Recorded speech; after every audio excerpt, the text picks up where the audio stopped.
இந்த ஆடி கிருத்திகைக்கு என்ன சிறப்பு அப்படின்னா, அம்பிகைக்கு உயரிய மாதத்தில் முருகனை வழிபாடு செய்வதனால், அம்பிகையினுடைய அருளும், முருகப்பெருமானுடைய அருளும் ஒரு சேர கிடைக்கும். அதனால அம்பாளையும் மனசார பிரார்த்தனை பண்ணிக்கிட்டு, நாம இந்த வழிபாட்டை மேற்கொள்ளலாம். பக்கத்துல இருக்கிற கோயிலுக்கு போக முடியுது, வாய்ப்பு இருக்கு அப்படின்னா போயிட்டு வாங்க.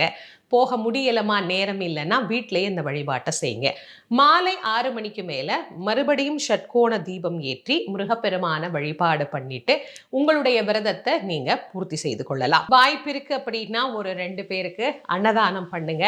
குழந்தைகளுக்கு பால் கொடுக்கிறது, அதே மாதிரி பக்தர்களுக்கு ஏதாவது உணவு கொடுக்கிறது, இந்த மாதிரி தானங்கள் இந்த நாளில செய்கின்ற போது அது இன்னும் கூடுதலான பலன்களை நமக்கு பெற்றுத் தருகின்றது.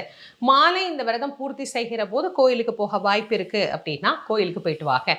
இல்லம்மா கோயிலுக்கு போனா ரொம்ப கூட்டமா இருக்கும்னா வீட்டிலேயே நல்ல மகிழ்ச்சியா சந்தோஷமா உட்கார்ந்து